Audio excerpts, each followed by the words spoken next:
Oh, buenos días, buenas tardes, buenas noches. Estamos nuevamente en un episodio de Charlando y Conectando. Y hoy tengo a José Casas aquí acompañándonos y me encanta porque nos va a poder compartir muchísimas experiencias, muchísimas anécdotas. Tiene una historia fascinante. Es economista, empresario, terapeuta, coach, escritor, y creo que su vida ha sido un viaje lleno de transformaciones. Y de verdad, y antes de entrar como en materia y de empezar, hoy vamos a platicar un poquito de orientación vocacional y un camino de vida. Pero antes de entrar en materia, de verdad me gustaría... ¿Cómo defines tu vida en una palabra? ¿Cuál sería y por qué? Y bienvenido antes que de nada. No, hombre, muchísimas gracias, Rosana, por abrir este espacio y a toda tu audiencia por escucharnos. Y es una muy buena pregunta, pero yo la definiría en integración.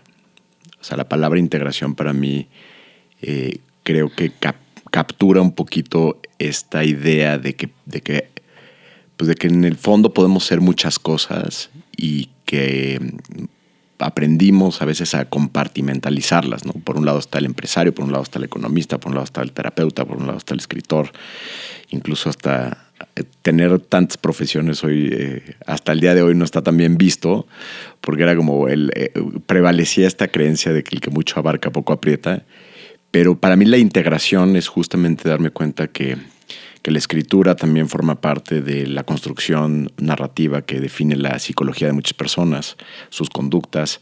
También entender que las empresas tienen en el fondo un componente humano muy, muy importante. O sea, al final todo está conectado y la palabra integración es lo que te ayuda a darte cuenta que puedes ser todo eso y al mismo tiempo ser muy único y ser muy específico en lo que haces. Ok, bueno, me encanta cómo te definiste y yo creo que nos invitas a todos a buscar de algún modo en nuestras vidas esta integración, ¿no? Yo ahorita te comentaba un poquito lo que hago y también, o sea, ahorita que te escuchaba decía, pues es esta parte de integrar muchos elementos que hoy yo tengo como empresaria, como maestra, como mamá, a lo mejor como amiga. Entonces, sí, si logramos esta integración, creo que pues nos vamos a sentir muy a gusto con nosotros mismos lográndolo. Totalmente. Y entonces, pues a ver, te quiero platicar yo un poquito lo que yo viví y creo que porque nos va a ayudar a llegar al tema que vamos a tratar el día de hoy. Yo entré al ITAM, igual que tú, ¿no? Porque tú también eres itamita, estudiar economía, también como tú, porque yo era muy buena para los números, y yo decía, actuaría o economía, pero en el ITAM. Y entonces entré a economía y pasaron problemas 1, ideas 1, mate 0, ¿no? Porque era con lo que empezaba, conta. Y yo no me sentía a gusto, pero bueno, pues era el ITAM y yo era muy buena, pues vamos a pasar al siguiente semestre. Y de verdad, en el segundo semestre yo ya troné, o sea, y troné no académicamente, no era lo que a mí me gustaba, no me sentía yo a gusto. Entonces llegué con mis papás, les dije, papás, o sea, no la paso bien, o sea, no me gusta mi carrera, o no sé qué era, porque no sabía yo hasta que pues, llegué a pensar que no era la carrera. Y me cambié a estudiar Derecho. Y fui feliz en Derecho. Entonces, creo que de repente a los 18 años tomamos una decisión como muy complicada. ¿A qué me voy a dedicar toda la vida? Entonces, ¿cómo vamos descubriendo qué es lo que realmente nos gusta, qué es lo que queremos ser? O sea, y cuáles son esas habilidades que también a lo mejor tengo que tener para poder ser economista, porque pues, si no se me da a lo mejor el número y no tengo esa mente abstracta, a lo mejor que se necesita, pues a lo mejor no voy a poder pasarla bien o no voy a poder concluir lo que yo quiero. Entonces, o muchas veces nos dejamos también presionar familiarmente porque venimos de una casta, ¿no? De abogados o de notarios y cómo yo voy a ser chef, ¿no? Entonces, ¿cómo podemos ayudar a los jóvenes a poder encontrar su camino en cuestión de orientación vocacional? Yo creo que es una pregunta muy interesante y muy profunda. Quizás recuperando un poquito lo que tú mencionabas, hoy creo que hay un riesgo en que nos hemos vuelto, o la sociedad se ha ido moviendo hacia un tema de obtener resultados con cierta inmediatez. Y en los procesos, la complejidad del proceso, el atravesar las cosas que son incómodas, que no nos gustan, que requieren esfuerzo, pues hoy cuestan cada vez más trabajo, a lo mejor a cuando nosotros empezamos la carrera. Y al mismo tiempo cuando te escucho, pues como que por un lado tú traías una buena trayectoria académica, ¿no? Pero al final es el espacio, quizás la forma de enseñar del ITAM o en particular lo que estabas viendo en la carrera, lo que no te estaba motivando, y entonces tomas una decisión que puede ser juzgada como una decisión de deserción o puede ser juzgada como una decisión de mucha inteligencia, el decir, oye, pues esto no es para mí, quiero hacer un cambio. Pero a mí para mí algo que es muy indicativo de eso es, si tu patrón es desertar, entonces ten cuidado, porque entonces quizás lo que necesitas es decir, pues comprométete con la decisión aunque no te guste por momentos o aunque haya momentos donde cueste trabajo, no estés necesariamente cómodo, porque eso te va a llevar a algo que no tiene tanto que ver con la carrera, tiene que ver con el proceso de enfrentarte a cosas que no son necesariamente las agradables. Pero si tu patrón ha sido, oye, no, yo no suelto a la primera, yo sí soy tenaz y no me gusta lo que estoy viviendo y no me gusta lo que estoy estudiando, también se vale y es de mucha sabiduría cambiar de camino, ¿no? Dicho esto, que creo que el mensaje ahí es, de pronto no seamos tan complacientes con la idea de que vamos a encontrar algo que nos va a gustar al 100% y que va a fluir facilísimo y que no va a representar un esfuerzo y que todos mis maestros me van a caer bien y que, o sea, casi siempre cualquier proceso que es transformativo, y estudiar una carrera es muy transformativo, sigue un patrón que yo he identificado mucho. Al principio hay un bono de motivación. Es como cuando quieres ir al gimnasio 1 de enero y dices, voy a ir al gimnasio, estás muy motivado. Igual cuando vas a empezar una carrera, ¿no? Dices, bueno, si empiezas mal, si dices, estoy estudiando algo que no quiero estudiar, pero porque mi papá me obligó, pues no va a acabar bien la historia. Pero bueno, generalmente ya hoy en día la mayoría de las personas eligen qué quieren estudiar. Aunque haya mucha influencia, no niego eso, y empieza este bono de motivación, ¿no? Llegas a una escuela nueva, conoces gente nueva, estás aprendiendo cosas, en fin. Y eso al principio pareciera que las cosas son un poquito más fáciles de lo que, ¿no? De lo que parecerían. Dices, está fluyendo increíble, estoy muy contento, estoy muy contenta, etc. Y de pronto llega un punto en donde como que esta tendencia cambia. De repente eso que parecía que se iba a dar de manera muy natural empieza a presentar retos. Empieza a ver a lo mejor un profesor que no te gusta, o empieza a ver una materia que se complica más, o empieza a ver un tema de horarios, qué sé yo. Infinidad de y esto cosas aplica para una carrera, aplica para un hábito, aplica para un trabajo, ¿no? Y entonces, ¿qué pasa? Naturalmente viene un proceso de desmotivación. Naturalmente. Es más, si sabemos que va a venir, creo que sirve el decir, bueno, va a haber un momento en donde esta primera ilusión con la que llegué, ¿no? Pues de repente va a empezar a costar trabajo. Incluso en una relación de pareja pasa lo mismo, ¿no? Sí, o sea, al principio es, wow, todo está enamoramiento. increíble, y de repente es como, uy, Es ya la hay misma. cosas que... Exacto. O sea, la fórmula es muy parecida y creo que entenderla nos ayuda a ver estos procesos de manera directa, ¿no? O de manera muy... como entenderla por fases, y entonces lo puedes usar a tu favor. Y ahí es donde a veces pensamos que es la fuerza de voluntad la que nos va a llevar al final del proceso. Y creo que la fuerza de voluntad ayuda mucho, pero también creo que algo que es muy importante es no solamente apalancarlo en fuerza de voluntad, también ahí es donde de pronto tenemos que conectar, ¿no? Y eso tiene mucho que ver con el enfoque que le demos a decir, ok, a ver, sé que van a haber cosas que no me gustan, pero realmente estoy sintiendo, que eso es raro porque normalmente es, ¿cómo que estoy sintiendo si lo que estoy estudiando? Pues lo estoy entendiendo, pensando. ¿me está funcionando a nivel intelectual o no? Pero también es poderlo llevar a otros niveles donde digo, oye, sí estoy cómodo, sí estoy en el lugar donde tengo que estar, sí esto está alineado a lo que no sé, a lo que siento que tengo que, en donde tengo que estar en este momento y a lo que más me va a construir en mi vida. Y es una pregunta difícil porque creo que a veces justo a esa edad no necesariamente tenemos la madurez para reconocer esto, ¿no? No, y no tienes el conocimiento, tú ahorita estás hablando, o sea, hay que conocernos, ¿no? O sea, lo estás sintiendo, no lo estoy pensando, o sí lo pienso y no lo siento, y me siento cómodo así, y además tengo que trabajar mi voluntad, o trabajé mi voluntad, pero entonces por voluntad sí sigo este camino. Eso también pasa, porque por voluntad, pues ahí sigo en el gimnasio, pero a lo mejor ya no soporto ir al gimnasio y eso me está haciendo sentir mal y tengo ciertos comportamientos que no sé de dónde vengan y a lo mejor es por eso que estoy viviendo. Sí, y es muy fácil confundir eso y decir, bueno, pues entonces tiro la toalla, ¿no? Y a lo mejor es, pues sí, pero ¿qué parte de ir al gimnasio a lo mejor es la que no te gusta, ¿no? Porque si lo separamos por partes, te vas a dar cuenta que a lo mejor no me gusta despertarme en la mañana temprano, pero ya que estoy ahí lo empiezo a disfrutar. Y cuando termino me siento súper bien, ¿no? Entonces, pues sí, depende también qué narrativa o qué historia te cuentes del proceso, vas a poder decir si realmente... O sea, porque luego somos muy simplistas a veces en decir, pues no me gusta, ¿no? O a lo mejor sí me gusta cómo me siento, pero no me gusta específicamente la rutina o el ambiente o el lugar o el tipo de personas que van, no lo sé, ¿no? Entonces, pues, a lo mejor hay el tema de decir, bueno, pues a lo mejor no es el gimnasio, pero a lo mejor es un club de corredores o es ir a jugar pádel o es hacer otra actividad que te lleva a sentirte como te sientes después del gimnasio, que es me siento, no sé, me siento activado, me siento fuerte, me siento sano. Y creo que con los estudios pasa un poco lo mismo, ¿no? Porque yo creo que por naturaleza van a haber por semestre 6, 7 materias, de las cuales quizás 2 te encanten y digas, o sea, yo me acuerdo que tenía una materia esto ya era como por ahí de sexto semestre en economía, que era de finanzas públicas.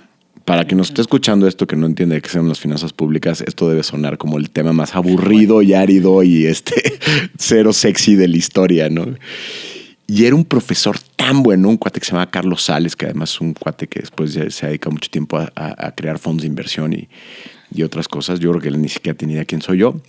Pero daba su clase era además los viernes de 7 de la mañana a 10 de la mañana. O sea, era de las clases más tempraneras. En viernes, además, en la universidad. Jueves, entonces. Sí. Era duro, además. O sea, no era un profesor barco, pero era una clase tan interesante, la manera en que le exponía los conceptos que manejaba. Tan interesante para mí. Probablemente mi compañero al lado decía, esto es el peor martirio de mi vida.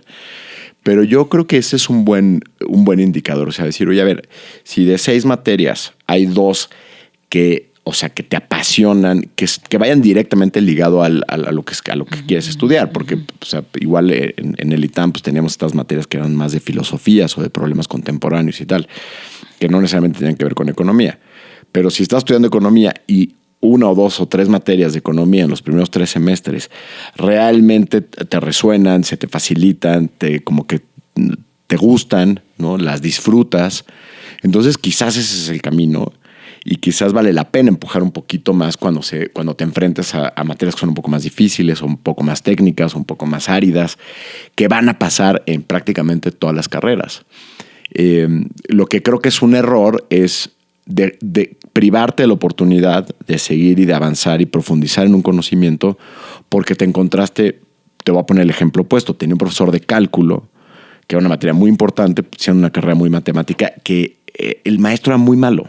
Era muy malo porque no capturaba la atención de sus alumnos, o al menos no capturaba la mía, ¿no? A lo mejor para otros alumnos era bueno. Entonces era el típico que habla en así como en un mismo tono toda la clase, llenaba el pizarrón de letras en griego y de repente decías, hijo, ya no entendí nada y tú te desconectas, te desmotivas y pues sí, si yo me hubiera clavado solamente en la experiencia de esa materia, pues a lo mejor digo, ya, mejor me muevo a otra carrera o me cambio a algo que pueda ser menos retador o más fácil o menos exigente. Pero también te privas, más allá de, yo creo que a la larga, y cuando leíste mi currículum ya quedará muy evidente eso, tu profesión, o sea, la carrera que estudiaste, pues tú también me lo compartías, no cambia mucho tu destino de vida, digamos, ¿no? Pero lo que sí creo que es bien poderoso de hacer una carrera, de estudiar 4 o 5 años sobre un mismo tema, y tener la experiencia universitaria y de enfrentarte a profesores, es que también es justamente eso. O sea, es como el ponerte un objetivo, el saber que así es la vida, que te vas a poner objetivos y que de repente te vas a encontrar con obstáculos como pues, profesores malísimos, ambientes no agradables, ambientes que no necesariamente son buenos, injusticias, ¿no? Es que me quitaron 3 puntos porque me copió el de al lado, pero me echaron la culpa a mí. O sea, pero un poco así es la vida, ¿no? Entonces también creo que es muy valioso no privarnos de esa oportunidad. Y creo que hoy puede existir el riesgo cuando estamos buscando esta satisfacción inmediata, pues de que nos vamos acostumbrando a esta idea de pues mejor suelto y empiezo algo nuevo porque ya llega el punto de incomodidad. Y eso lo que acaba sucediendo es que pues, luego nos cuesta mucho trabajo consolidar cualquier cosa. Claro, una no relación, acabe un nada. trabajo, un Sí, proyecto, claro. un negocio. Entonces, bueno, ese creo que hay un tema de fondo que es qué quieres estudiar, pero también hay un tema de forma que es pues, no frenarte, seguir, identificar lo positivo y lo negativo y hacer un balance, porque Ahora, y así ahorita va a que ser, decías, ¿no? ¿qué quieres estudiar? O sea, ¿cómo poder trabajar, cómo poder buscar realmente qué es lo que yo quiero estudiar? ¿Qué tengo que tomar en cuenta en mi persona para saber qué es lo que más me convendría o lo que quiero o por qué? Pues yo creo que naturalmente hay conductas y hay como situaciones en la vida donde podemos empezar a echar un vistazo de cuál es más o hacia dónde se van encaminando nuestros potenciales vocacionales, por decirlo de alguna manera, ¿no? O sea, yo creo que hay personas porque lo vivieron en casa o porque tuvieron alguna experiencia que los marcó profundamente sobre eso, que dicen, oye, pues yo necesito, o adentro de mí hay una inquietud muy grande por el tema de la salud, por ejemplo. Entonces, pues tienes toda la gente que se dedica a temas que tienen que ver con medicinas o todo lo demás. Hay gente que es naturalmente muy buena comunicando, ¿no? Gente que tiene esta versión más extrovertida, que les encantan las historias, que ya en preparatoria se han leído un montón de libros o que se saben los títulos de las películas y que... Entonces, pues yo diría, oye, pues explora algo que tenga que ver con quizás una carrera más expresiva, más de comunicación. Y cuando digo comunicación no tiene que ser la carrera de comunicación, pero puede ser, pues a lo mejor algo que te encamine hacia allá. Yo me acuerdo, a mí me marcó mucho, esto quizás vale la pena de repente como poner en tu biografía qué me marcó, ¿no? A mí me marcaron dos cosas de manera muy clara, ¿no? Uno es que tuve un papá que fue muy... o sea, muy trabajador, pero como que nunca terminó de irle bien económicamente, ¿no? Okay. Y eso era algo que mis hermanos y yo chiquitos, bueno, mis hermanos no lo sé, pero yo como que lo resentía mucho, ¿no? Decía, cuando llegaba mi papá, mis padres se divorcian, entonces ya es la típica escena que va el papá a recoger a los hijos un martes para llevarlos a comer, y mi papá nos decía, pues los voy a llevar a esta fonda porque porque ando corto, ando corto. Que al final no es ningún drama, no voy a decir con esto, pero la experiencia que yo tenía era una experiencia muy incómoda. Okay. Era como la experiencia de decir, wow, punta, ¿por qué? Y como que, y además con mucha impotencia, porque yo decía, bueno, pues ahorita no puedo hacer nada, no puedo llegar y decir, ¿cuál es la tendencia del niño? Se hace responsable, ¿no? Entonces yo digo, sí. Si yo hubiera podido a esa edad decir, oye, me dedico a algo para generar dinero para que mi papá no tenga que sufrir, porque yo lo veía sufriendo, por eso lo haría, ¿no? Y curiosamente, mi madre se casa de segundas nupcias con un señor que era como un poco lo opuesto, o sea, un señor muy abundante, banquero, economista, y pues que también nos permitió tener muchas oportunidades de viajar, de visitar, de comprar cosas, ¿no? Y entonces yo decía, claro, pues yo me gusta la versión abundante de mi segundo papá, vida, ¿no? Como el libro de papá, Padre Rico, Padre Pobre.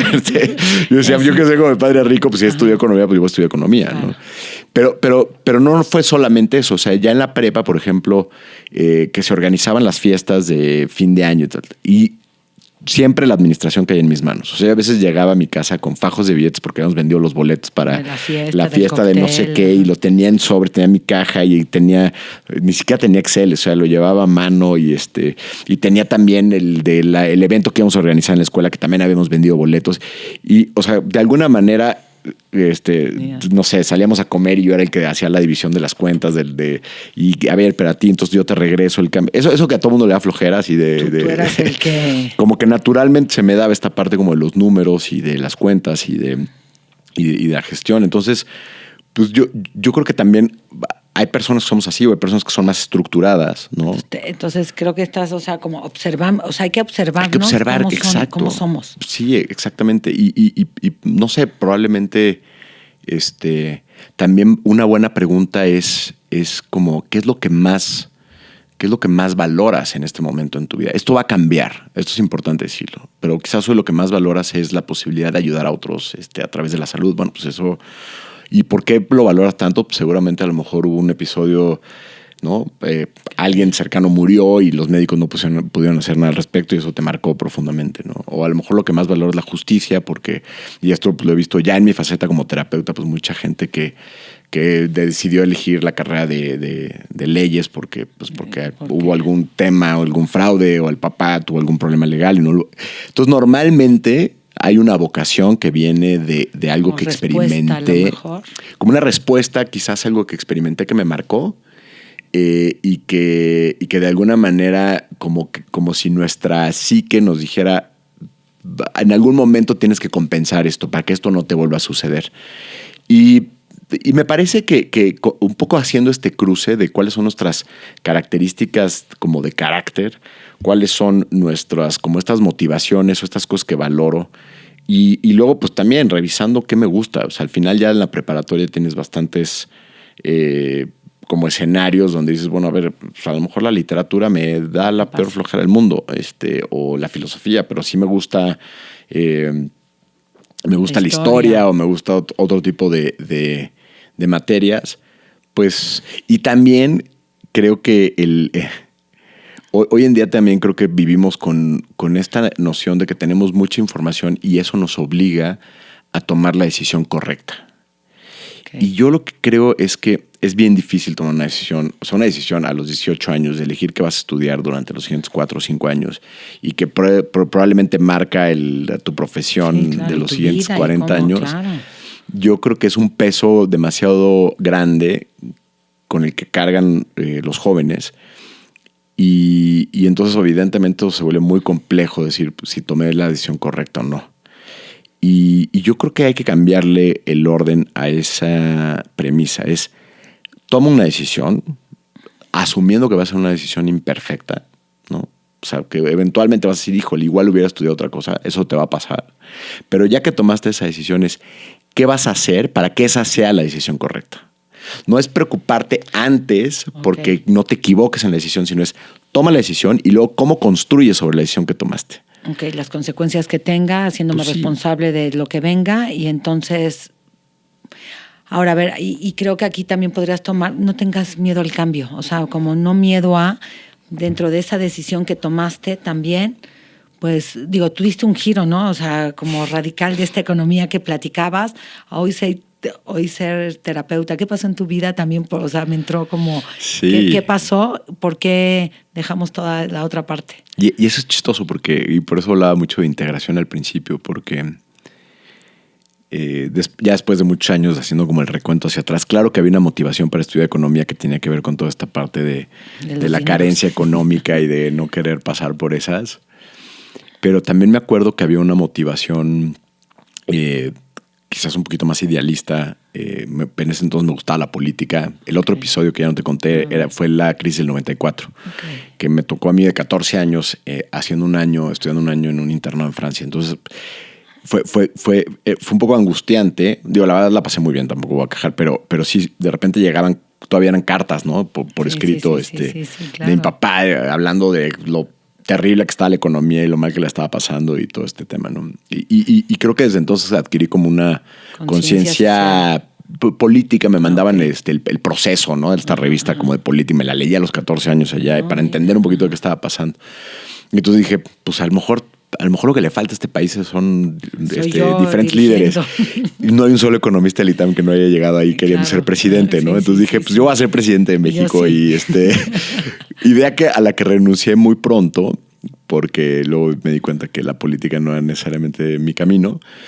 Pero después, la vida es muy curioso porque hay como muchos giros inesperados, lo que me lleva de pronto a través de una crisis más empresarial a entender o a cuestionarme por qué la gente hace lo que hace y por qué nos comportamos como nos comportamos. Y de repente, pues todo lo que había aprendido en teoría económica de incentivos, bonos, y si la gente gana más va a estar más contenta y tal. Y de repente me daba cuenta que no, y que eso le estaba afectando a mi empresa y me di cuenta que había una herramienta muy grande que me faltaba, que era como entender el comportamiento humano.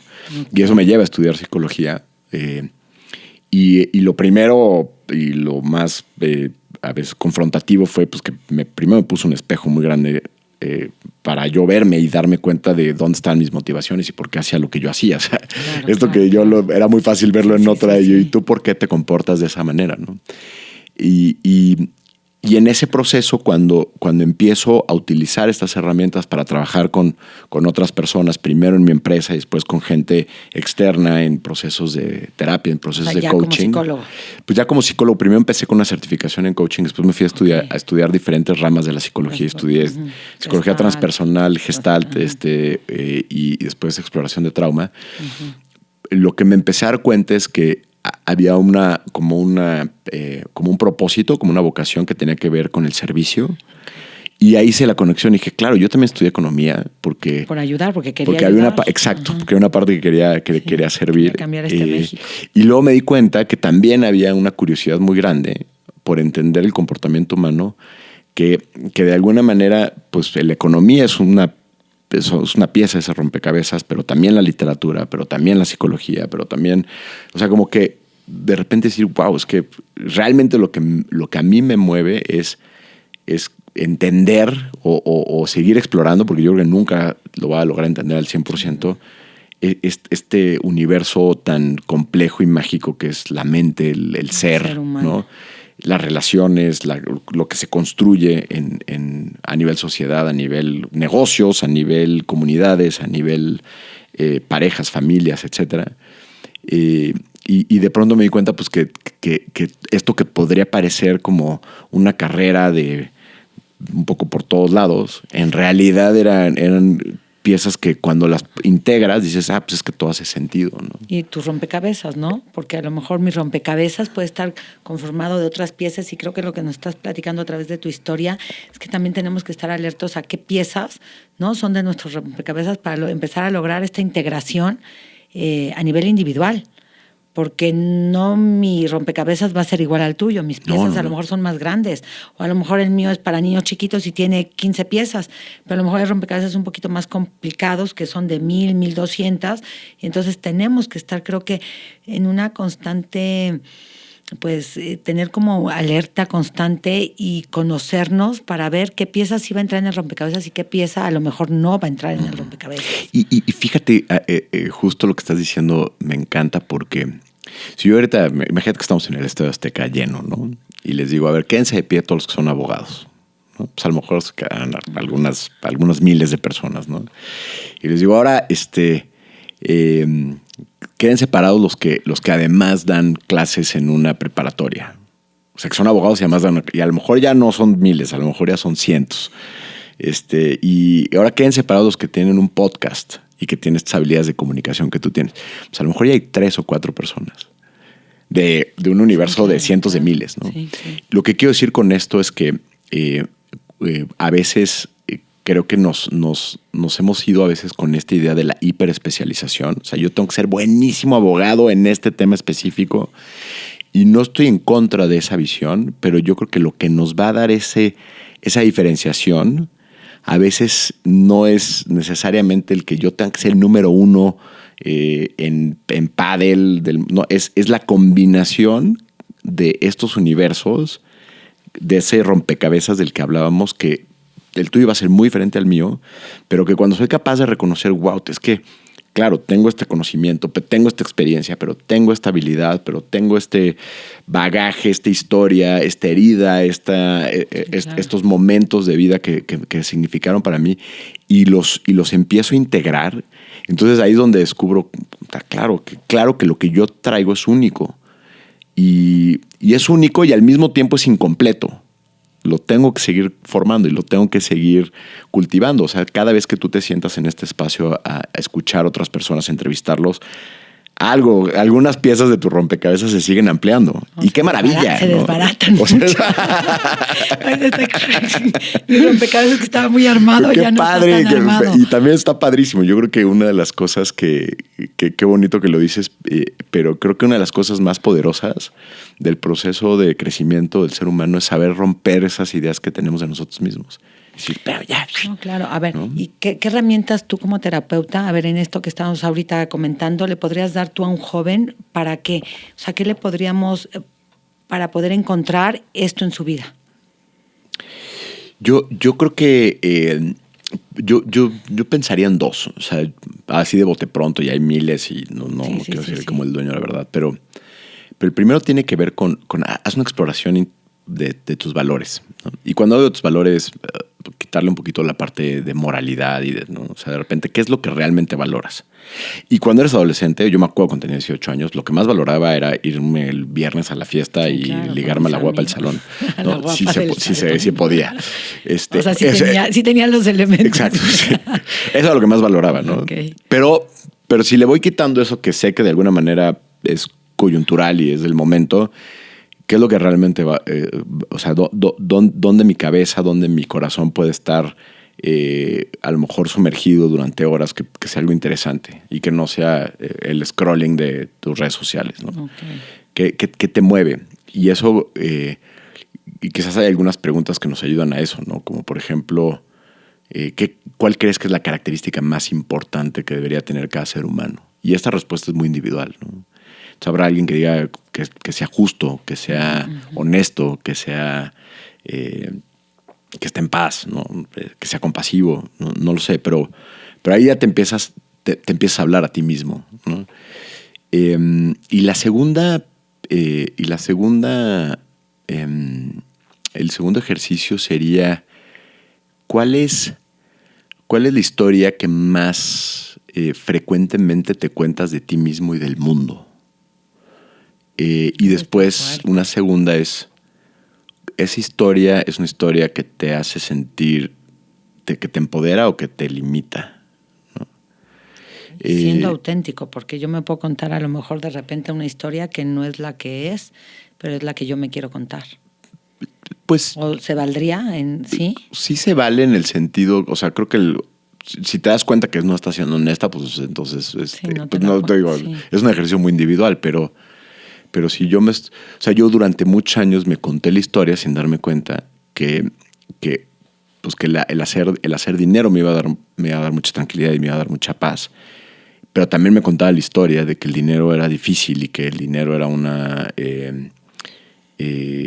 y que además cuando el dinero está ahí, luego pasa algo, o sea, como que yo no sé por qué tenía integrado esta idea de, pues no sé si yo realmente me lo merezco, ¿no? De hecho, en una etapa en mi vida profesional, cuando yo creo que entrando a los 30, que vino como ya, ¿no? El despegue a nivel profesional, que me empezó a ir muy bien, yo decía, como que decía, en algún momento me lo van a quitar. O sea, tenías una creencia ahí arraigada. Una creencia limitante de no me lo merezco, no lo valgo, y por lo tanto en algún momento va a llegar alguien y me lo va a quitar. Y aquí pasa algo muy curioso, ¿no? Que es que por eso ahorita que decías creencia, ahorita que decías, si la rompiste. Sí la rompí, pero la rompí después de que la creencia se empezó a cumplir. Okay. Porque el problema es que no somos necesariamente la historia que nos contamos, pero sí estamos condenados a convertirnos en la historia que nos contamos. Okay.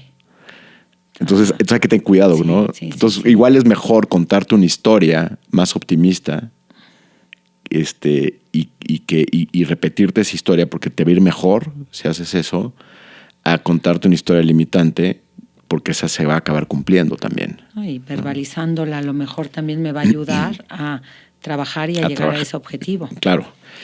Y también existen personas que viven en un estado disasociado, ¿no? Donde dices, pues mi historia que me estoy contando es que voy a ser millonario, pero me despierto todos los días a las 11 de la mañana y no hago nada. Sí. Bueno, pues ahí es como ya, pero normalmente en un ejercicio más interno, más de autoconciencia, creo que esa es una gran pregunta. Y de ahí se derivan otras, ¿no? ¿Qué historias me estoy contando de la vida? ¿Qué historias me estoy contando del mundo? ¿No? O sea, cuando pienso en el mundo para mí es ¿qué lo define? ¿No? Es un lugar amenazante, es un lugar lleno de oportunidades, es un lugar que me rechaza, ¿no? Y todos estos son, de alguna manera, cuando a veces se habla de las creencias limitantes y se habla mucho de ellas, pero se habla poco de realmente cómo descubrirlas, porque el problema de una creencia es que el que la cree piensa que es la verdad, ¿no? Entonces es un reto. Pero de pronto si dices, bueno, a ver, el mundo es un mundo amenazante y hay una autora, Byron Katie, que establece un libro, bueno, escribió un libro que se llama Amar lo que es, donde establece una metodología muy sencilla que que te dice, ok, esa creencia es real. Tú dices, bueno, el mundo es un lugar amenazante, pues puede ser real, ¿no? Y la segunda pregunta que haces, ¿esa creencia es absolutamente real? Y casi ninguna creencia sostiene eso, claro, ¿no? O sea, claro. pues, bueno, sí, no siempre. Hay Aquí veces sí, que... allá no, exacto. claro. O depende del contexto, o depende de la situación, sí. ¿no? Todos los hombres son malos, ¿no? Todas las parejas son infieles, todos, o sea... Sí, claro. Pero muchas veces desde ahí ya partimos de un sesgo, ¿no?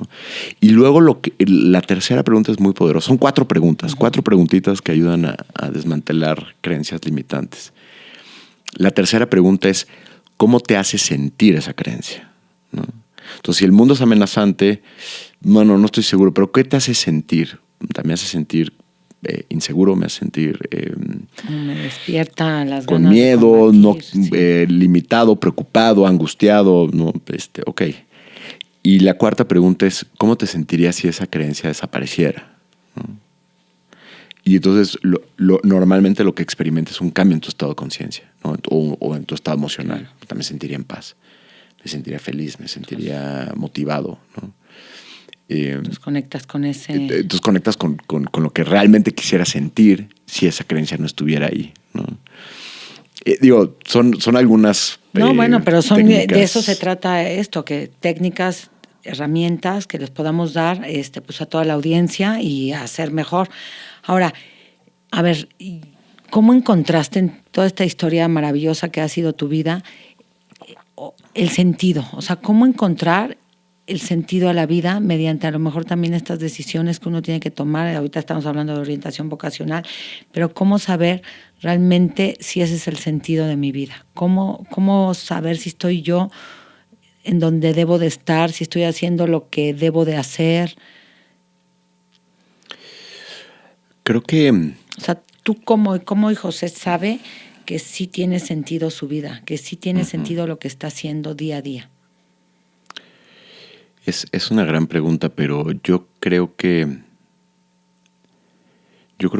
cuando haces las cosas con sentido o con propósito también,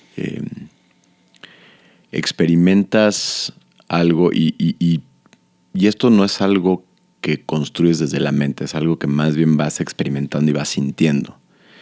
Y muy probablemente te tengas que dar un par de golpes con la cabeza antes de llegar a ese punto donde encuentras realmente el sentido de las cosas. Me voy a caer, me voy sí, a o sea, porque al principio es la mente y la mente desde la carencia, ¿no? Entonces yo decía, pues claro, yo necesito ser económicamente muy exitoso y tal, y entonces pues sí, me conseguí una chamba muy buena y de repente me di cuenta que lo que estaba haciendo ahí no me gustaba, para quién lo estaba haciendo, no me gustaba cómo lo estaba haciendo.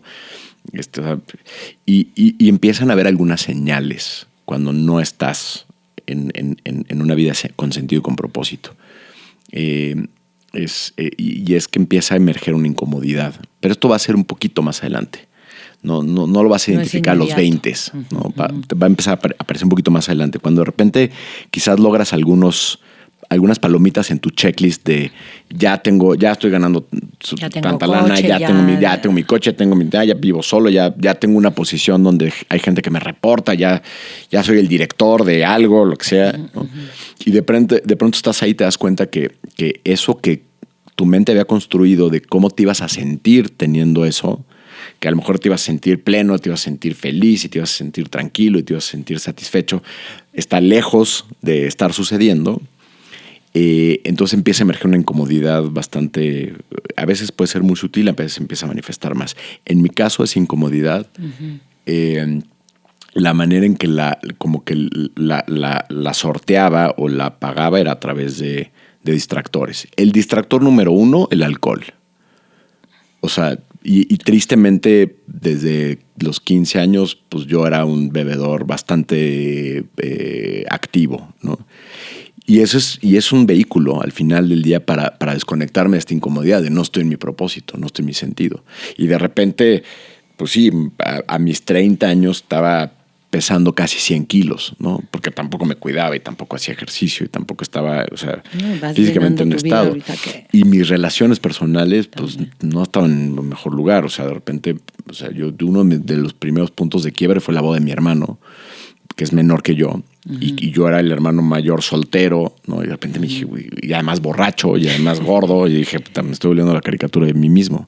Entonces de repente empiezas a ver estas cosas y hay una parte de ti que no te gusta. Esa historia que te estás contando no te está gustando. Pues, o no me estaba dando cuenta que me estaba contando esa historia. O más bien me estaba contando una historia y la realidad me está llevando por otro camino. Y esa separación genera mucha incomodidad.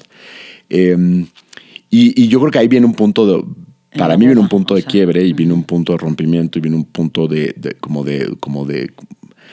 lo que se le conoce en el viaje del héroe como el llamado, que es de alguna manera el decir, a ver, te tienes que salir de lo que conoces y tienes que buscarle por otro lado. Y creo que el primer llamado fue a hacer un entrenamiento en coaching. Quizás el llamado vino por el lado empresarial, de decir, necesito mejores habilidades de liderazgo, pero fue muy poderoso empezar con un trabajo que al menos como me certifiqué, pues era un trabajo muy muy confrontativo. O sea, era, a ver, tu empresa es un reflejo de ti mismo. ¿Dónde estás tú? Y yo decía, híjole, qué oso, ¿no? Porque tras bambalinas yo sabía el desastre que estaba haciendo mi vida, ¿no?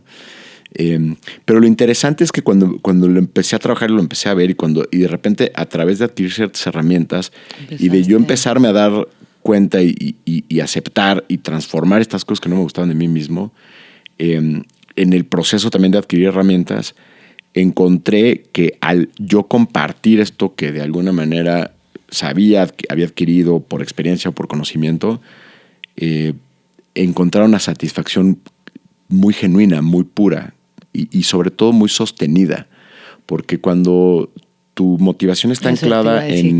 ¿Cuál era tu motivación? Pues es que yo me puedo poner como motivación comprarme un BMW, ¿no? Y le chambeo como loco y tal. Y al final lo tengo y creo que a muchos nos ha pasado algo por el estilo y de repente lo tienes y a los 15 minutos ya te pasó la motivación. Y es como... Y entonces ahora ya lo ves y dices, no, es que ahora quiero el nuevo o quiero uno más grande, ¿no? Y así te puedes seguir toda la vida, ¿no? Entonces a eso me refiero con que no es sostenible, pero cuando tú estás al servicio de alguien más, cuando de repente a través de algo, una conversación, una sesión, o puede ser a través de tus clases, por ejemplo, cuando estás con los chavos y de repente le ves la carita a alguien que dice que le cayó un 20 y que sabes que tuvo un impacto en esa persona, yo te aseguro que ese día duermes en paz, con el corazón lleno, y que eso no es como que al día siguiente ya se pasó y tienes otra vez esta necesidad de volver a buscar algo, sino es como ya como que se va acumulando, ¿no? Esas experiencias. Esa gasolina, ese motor que te mueve. Exacto. Y entonces, ¿qué pasa? Que empiezas a entrar en lo que yo le llamo una experiencia de vida expansiva, que es, te lo estoy haciendo, pero me estoy sintiendo cada vez mejor haciéndolo, ¿no? Y entonces sí, pues puedo tener jornadas laborales igual de intensas que antes, pero en vez de acabar drenado, agotado, estresado, acabo motivado, feliz, contento, conectado. Y entonces, para mí, cuando estás viviendo desde el propósito, tiene un impacto bien, bien interesante. Normalmente creemos que si crezco mucho en mi dimensión profesional, voy a pagar un costo en mis relaciones personales, en la relación con mi cuerpo, ¿no? O sea, como que, o al menos esa es la historia que mucha gente se cuenta, ¿no? Sí. No, es que yo no voy al gimnasio porque tengo muchísimo trabajo, no sé qué, o sí, pues casi no estoy con mis hijos porque pues acabo diario tardísimo porque pues, el negocio me exige tal. Creo que cuando estás en un estado expansivo, cuando estás haciendo las cosas desde el propósito no solamente impacta un área de tu vida, impacta todas. Entonces, cuando descubres que quizás tu sentido de vida tiene que ver con este tema de vocacional, este tema de ética, este tema de compartir, pues eso al mismo tiempo se canaliza en tu rol como mamá, se canaliza en tu rol como abogada, como empresaria, como maestra. O sea, el propósito es el mismo, nada más que se está transmitiendo en tus diferentes planos, te estás integrando, ¿no? También. Y entonces te das cuenta que puedes estar en un estado expansivo en todas las dimensiones. Sí hay un costo. Y el costo es la distracción.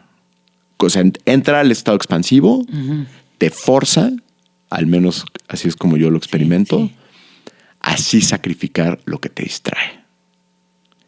Entonces ya no es no veas pantallas porque las redes sociales son malas. No, a ver, o sea, estás en un estado expansivo.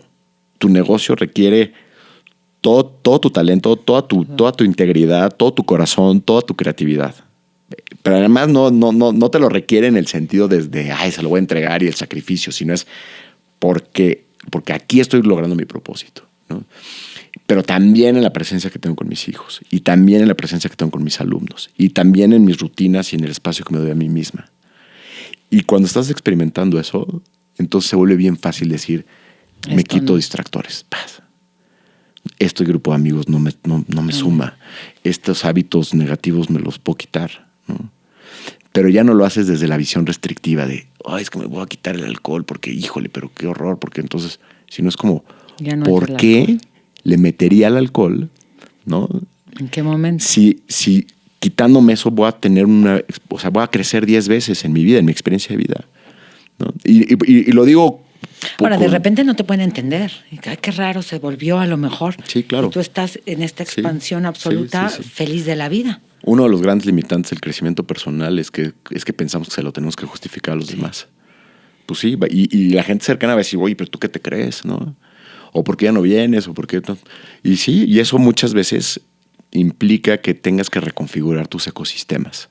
Eso es fuerte también. Sí, a veces que dices, ya, este grupo de amigos, y no desde el lugar de, no, es que ustedes y yo ya soy, no, pues a mí me pasó con muchos grupos de amigos que dije, pues, elijo no estar todos los fines de semana, porque pues, si estoy todos los fines de semana, estoy renunciando a estas otras cosas que son valiosas. Ahora, cuando los veo, también ya sé que elijo estar con ellos. Y elijo la broma del no sé qué y el echar el bullying y si nos vamos a poner borrachos, pues nos ponemos borrachos. Pero ya es una elección. O sea, yo elijo estar ahí. Ahora eso lo elijo ya una vez al año o dos, no cada fin de semana, ¿no? El cuerpo ya no da. No, el cuerpo ya no da, y además tampoco es lo que quiero, ¿no? Claro. Pero creo que el poder de la experiencia de vida expansiva creo que también tiene que ver con que te apropias de tus elecciones, y eso es llevar tu vida a un altísimo nivel de responsabilidad. Es mi responsabilidad, mi vida. Entonces, pues sí, como es mi responsabilidad, mi vida, yo no voy a estar sacrificando mi vida estando en un espacio donde no quiero estar, con gente con la que no quiero estar, haciendo cosas que no quiero hacer para caerle bien a gente que tampoco me cae bien.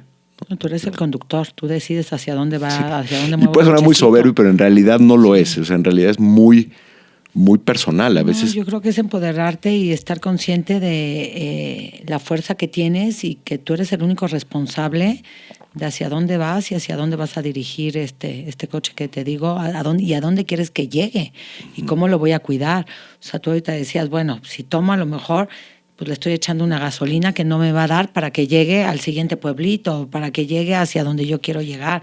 Entonces, ¿cómo lo voy a mantener? ¿A qué tipo de taller lo voy a llevar? ¿No? ¿Quién le va a echar ojo? ¿Quién? O sea, lo voy a lavar todos los días, entonces creo que sí tenemos que ser responsables de esto para llegar a esta expansión que tú decías constante, que el coche lo volteamos a ver y siempre vean al chofer y al coche impecables todo el tiempo. Es tu vida. Y que tú te veas también así, ¿no? Y esto del cuerpo, justamente hay un coach bastante importante en Estados Unidos que se llama Tony Robbins.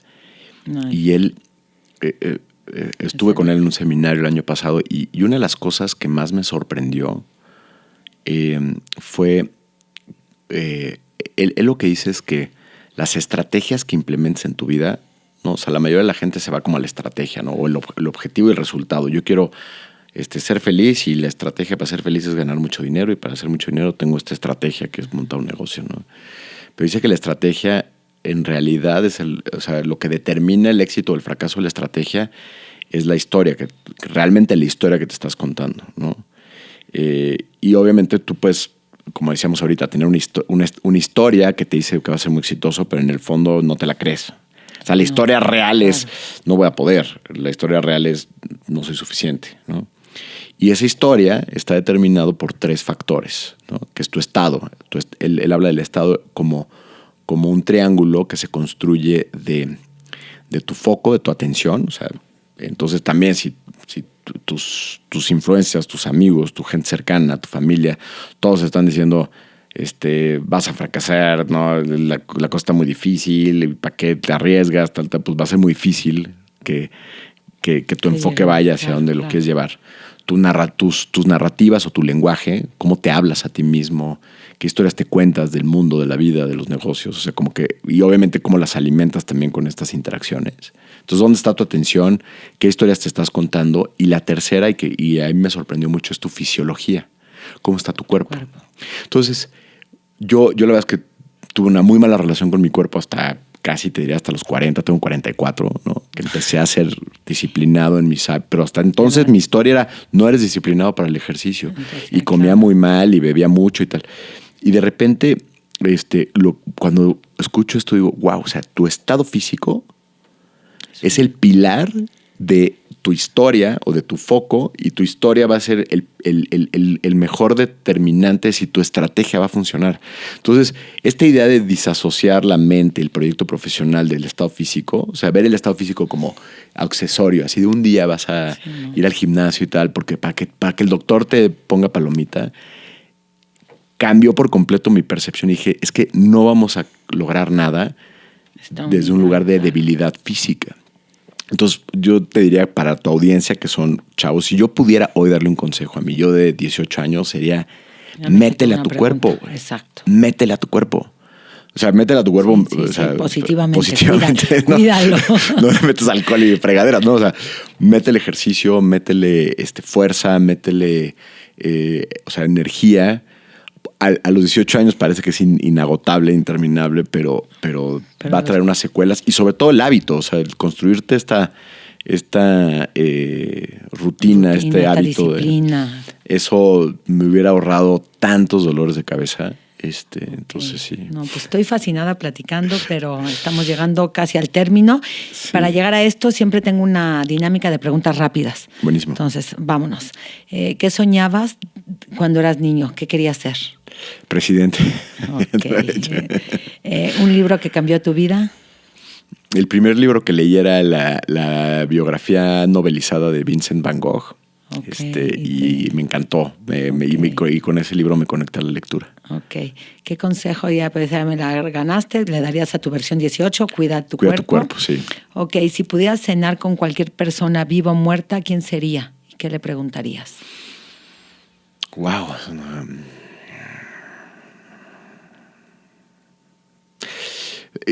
Hay uno de los padres de la psicología que es Carl Gustav Jung. Jung. Y le preguntaría cómo reconciliar la humanidad con la divinidad. Quizás sería la pregunta que le haría. No, muy profunda. Ay, no, vamos a hacer otro programa de divinidad. Sí me apasionó ese tema. ¿Cuál ha sido la decisión más difícil de tu vida? Hijo, me quedé con la divinidad, qué horror. La decisión más difícil de tu vida. De mi vida. En 2019 decidí dejar mi empresa, los restaurantes, y era, pero además con una clara convicción de que tenía que ser un salto al vacío. O sea, no tenía un plan B.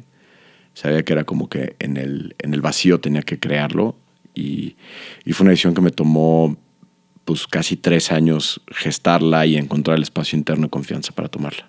Ok, gracias por compartirla. Gracias. ¿Qué es lo primero que piensas todas las mañanas? Ahora que lo primero que hago en las mañanas es hacer ejercicio, es como quizás el primer pensamiento que tengo es ¿por qué no lo haría? ¿No? Ok, pues me encantó. ¿Prefieres café o té? Café. Ok, ¿un lugar que te inspira? Me inspira estar en mi casa, o me inspira algún lugar donde pueda leer en calma. Ok. ¿Qué superpoder te gustaría tener?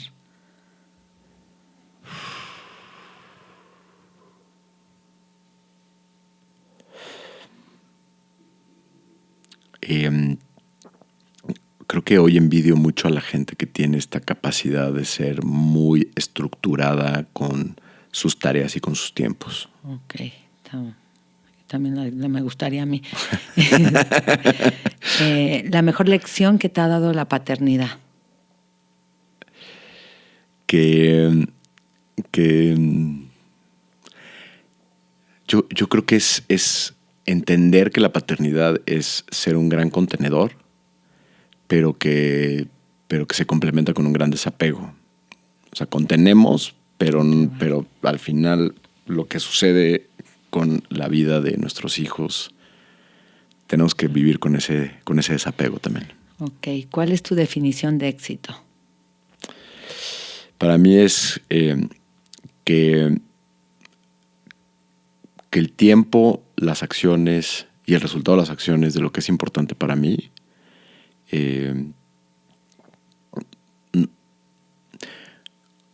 perdón, déjame regresar. Sí, que lo que es importante para mí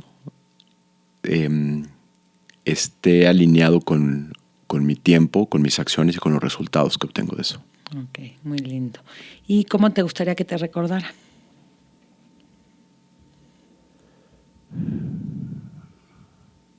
Como alguien con una gran curiosidad y alguien muy divertido.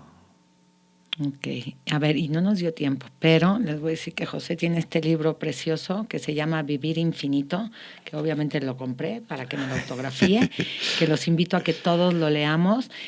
Son cartas a tu hijo, cartas que le escribiste cuando tenía 4 años. No, de los 0 a los 4 años. Ah, de los 0 a los 4 años. Sí. Ok, entonces pues yo me voy a dar a la tarea de leerlo, los invito a que todos lo compren, a que todos compartamos. Y pues el día de hoy te doy las gracias y creo que fue una entrevista muy enriquecedora donde nos dejas, yo creo que muchas reflexiones, muchas enseñanzas. Me encantaría después volverte a invitar para platicar de la divinidad. Feliz de la vida. Nos quedó eso en el tintero. No sé si para cerrar pudieras dejar una frase, algo lindo a la audiencia que nos escuchó, que nos está escuchando el día de hoy.